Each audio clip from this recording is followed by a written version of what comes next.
Сәлем бердік балалар. Бүгінгі сабағымыз қазақ тілі 2-ші сынып. Менің сабағымды көруден алдын каналыма тіркеліп, лайк басып, комментарий жазуды ұмытпаңыздар. Бүгінгі сабағымыз 105-ші сабақ. Етістік. Мәтіндегі етістіктерді табамын. Дерек көздерден қажетті мәліметті іздеймін. Бірінші жаттығу. Суреттерге қара. Бізге балалар 2 сурет берілген. Мінекей. Осы балаларға сурет арқылы біз сұрақ туындайды. Балалар не істеді? Балалардың ес-қимылын білдіретін сөздерді тап. Бұл сөздер қандай сұраққа жауап береді? Өзіңе ұнаған сурет бойынша мәтін құрастырып жаз деп. Қимылды білдіретін сөздердің астын сыз дейді. Енді біз балаларға сұрақ қоямыз, мінекей. Қандай сұрақтар? Отырғызды, құйды, қопсытты, жасады, қуанды деген сұрақ сөздер айтсақ болады, не істеді дегенге. Ал қандай сұрақ қойсақ болады? Не істеді, қайтты, не қылды деген сұрақтарға жауап береді екен осы сөздердің барлығы. Осы суреттердің екінші суретке, қалаған суреттеріне мәтін құрастырыңдар деп айтты. Мен екінші суретке мәтін құрастырдым, балалар. Көктем. Мәтіннің тақырыбы көктем деп алдым. Көктем келді. Құстар суық жақтан ұшып келіп жатыр. Самат пен Әсет құстарға ұя жасады.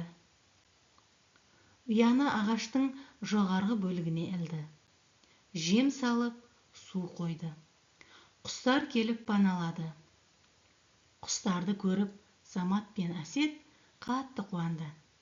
Неке балалар, бұл көктем жайлы, яғни жаңалды екі баланың, Самат пен Әсеттің іс-қимылдары.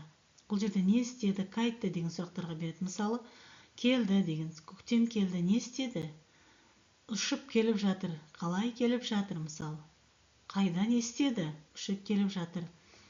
Осы жасады, ілді, салып, су қойды, келіп паналады, қуанды деген сөздің барлығы бұл сөз табы етістік деп аталады екен балалар. Бұл іс-қимылды білдіреді. Келесі жаттығуымыз екінші жаттығу. Өлеңді көшіріп жаз. Тиын. Жемістерді қағады, жаңғақты да шағады. Көк майсаға аунайды, түлкіден бір аумайды. Қимылды білдіретін сөздерді тауып, астын сыз. Бұл сөздер қандай сұраққа жауап береді? Бұл өлеңде қимылды білдіретін сөздер қағады, шағады, аунайды, аумайды деген сөздер жатады қимыл іс-әрекетке. Бұлар не істеді, қайтты, не қылды деген сұрақтарға жауап береді.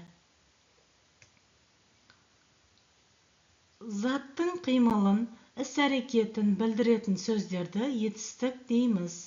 Етістіктерге не істеді, қайтты, не қылды деген сұрақтар қойылады. Мысалы, жүгірді, өсті, ойнады, сайрады деген сөздер, осыларды біз етістік деп атайды екенбіз, балалар. Келесі жаттығуымыз, үшінші жаттығу, мәтінге ат қой. Оқы. Арша көп жылдық өсімдік.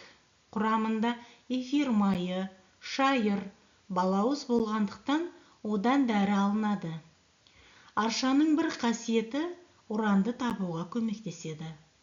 Өйткені арша бұтағы бойына ұранды жинайды. Бабаларымыз аршаны киелі деп санайды. Жақсылық әкелсін деген ырыммен үйге іліп қояды. Мәтіннен етістіктерді тап.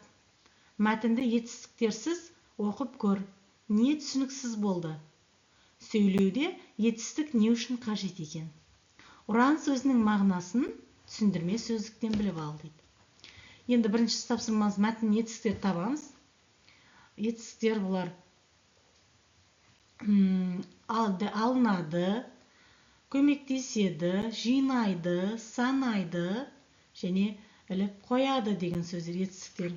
Ал бұл мәтінді біз етістік оқып көрсек, Арша көп жылдық өсімдік. Құрамында эфир майы, шайыр, балауыз болғандықтан одан дәрі. Аршаның бір қасиеті ұранды. Өйткені арша бұтағы бойына ұранды. Бабаларымыз арша келі жақсылық әкелсін деген ырыммен үйге. Әнеке балалар, мен етсіз оқыған едім, балалар түсініксіз болып қалды, я. Көрдіңіз бе, етістіксіз мәтініміз ешқандай мазмұны, мән-мағынасы болмай қалады екен. Сол үшін етістік өте маңызды екен.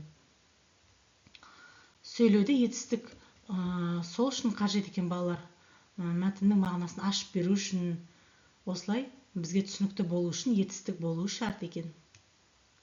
Келесі тапсырмамызда ұранды. Мәтіннің атын біз арша деп қойдық, мінеке балалар. Мәтіндегі етістіктер алынады, табуға көмектеседі, жинайды, санайды, іліп қояды. Жазып қойдың балалар, осыны көшіріп аласыздар. Ал ұран туралы жазылған, ұран жер астынан шығатын ақ түсті металл. Біздің Қазақстанда ұранға өте бай. Біздің Қазақстан мемлекет негізі қазба байлықтарға өте бай мемлекет. Солардың бірі ұран. Уран да біздің қазақтың жерінен шығады. Дүние жүзінде уран бойынша екінші орында тұрады Қазақстан. Кейінгі сабағымыз, келесі жаттығуымыз, 4-ші жаттығу. Көп нүктенің орнына тиісті етістікті қойып, сөйлемді құрап жаз дейді. Көктем келді, жер жайнады, күн жылынды, найзағай соқты, табиғат ұйқысынан оянды, құстар жылы жақтан не істеді? Ұшып келді. Неге балалар?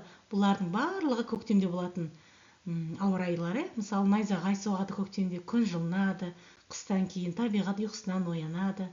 Осылардың барлығы көктемге байланысты жазылған. Қазіргі көктем мезгілі болғандықтан көктем жайлы жазылған екен, балалар. Осылай сабағымыз бүгін аяқталды, балалар. Келесі сабақтарда кездескенше сау сәлеметте болыңыздар.